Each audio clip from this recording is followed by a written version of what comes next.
আসসালামু আলাইকুম। মাদকমুক্ত শুকতাল করার প্রত্যয়ে কিছুদিন আগে ইউনিয়ন পরিষদ প্রাঙ্গণে আমরা একটা উন্মুক্ত আলোচনা সভার আয়োজন করছিলাম। তো এই উন্মুক্ত আলোচনা সভা শুধু একটা অনুষ্ঠান হিসেবে মনে করলে হবে না। এটা কিন্তু আমাদের এই সামাজিকভাবে সচেতন হতে হবে এবং সর্বোপরি সব শ্রেণীর মানুষের, সকল বয়সের মানুষের সচেতন হইতে হবে।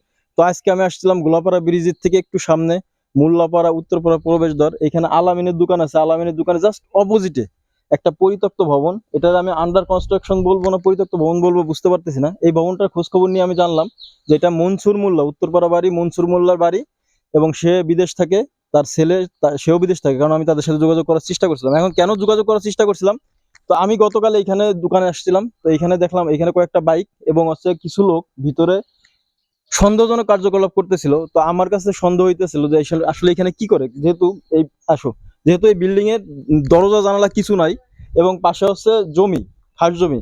তো আমি এর ভিতরে আসার চেষ্টা করছিলাম যে ভিতরে আসলে কি হয়। তো ভিতরে আসার পরে আমার কিছু কিছু জিনিস দেখে সন্দেহ হয় যে এখানে কোনো ধরনের অনৈতিক কার্যকলাপ হয়। আমি জানি না এখানে মেয়ে গঠিত কোনো কার্যকলাপ হয় কিনা, কারণ কি এই ক্যামেরাতে দেখো। তো আমি মনে করি যে এখানে যেহেতু আমার কোনো নারী গঠিত কেলেঙ্কারি কোনো কিছু সুস্পষ্ট তথ্য নেই, সেটা বললাম না। তবে এখানে ফুয়েল পাওয়া যাচ্ছে, গাঞ্জা বা জুয়ার খেলা, আড্ডা বা কাঠ খেলার যে এইগুলোর প্রমাণ এখানে অবশ্যই আছে।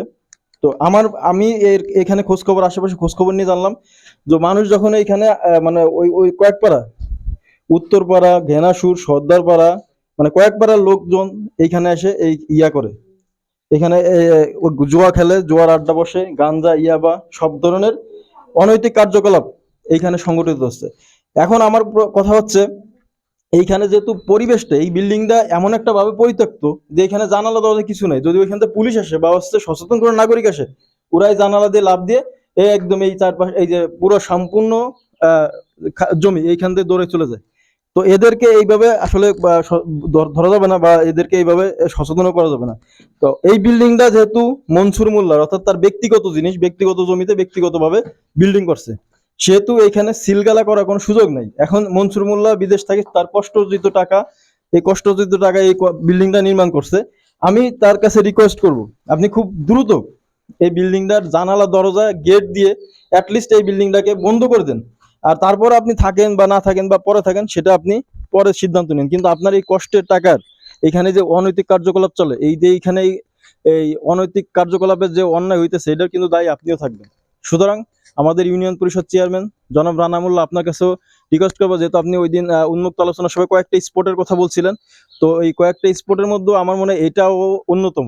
সুতরাং এই আলামিনের দোকানের অপোজিটে গোলাপাড়া ব্রিজের পরে আর মোল্লাপাড়া উত্তরপাড়ার প্রবেশদ্বার, তো এই বিল্ডিংটা আমি দ্রুত বলবো আমাদের ইউনিয়ন পরিষদের চেয়ারম্যানের হস্তক্ষেপ এবং আমাদের মনসুর মোল্লা যে এই বিল্ডিং এর মালিক। তো আপনি দ্রুত এই আমার ভিডিওটা শেয়ার করবেন সবাই, কারণ হচ্ছে এই ভিডিওটা সবাই জানা উচিত যে এইখানে কি ধরনের কার্যকলাপ ঘটে, কি ধরনের কার্যকলাপ হয়।